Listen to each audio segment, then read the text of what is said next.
Boom, boom. Tss. Is that the sound of rapid recompression or an iconic fish species fizzling out to extinction yet again? Let's dive into the slide to find out. My dissertation research focuses on fisheries interactions and optimal release strategies for the Atlantic Goliath grouper, Epinephelus itajara. This species can grow to sizes of 2.5 meters and 400 kilograms. Imagine a fish the size of your couch.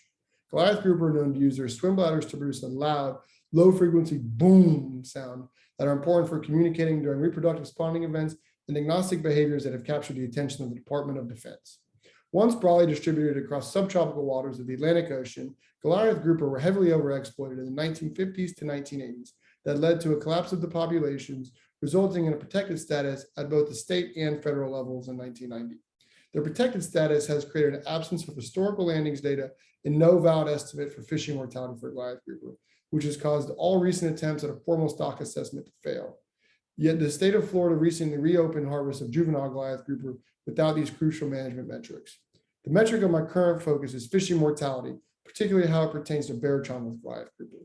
Barotrauma is a physical damage that fish experience in being reeled up from significant depths to the surface due to the rapid decrease in pressure. The main concern in bony fishes is the overexpansion of the swim bladder, which regulates buoyancy, as seen in the photo of the bloated fish above my talking head. An overexpanded swim bladder can also avert the stomach, as seen in the top center photo. Typical barotrauma mitigation techniques involve venting or piercing the swim bladder with a sharp needle, allowing it to deflate, or descending devices, which are pressurized clamps that attach to the fish's jaws connected to a weight, which then release at a certain depth. An example of a red snapper being descended is depicted in the top right photo, and the bottom center photo shows a prototype developed by our lab at Harbor Branch, adequate for the massive size of the Goliath grouper. It is unknown how long it takes for a pierced swim bladder to heal, and given that this organ is used for important vocalizations, including reproduction, potential adverse behavioral impacts are currently unknown. It is also unknown what recovery times are required for vented fish after single capture and after repeated chronic recapture.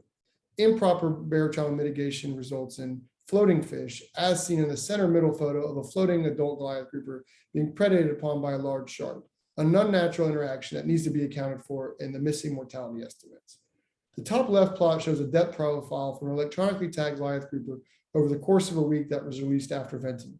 This fish laid on the bottom for the first 2 days before swimming in the water column with highly variable and erratic oscillations, which are interpreted to indicate issues with maintaining proper buoyancy as a result of the pierced swim bladder.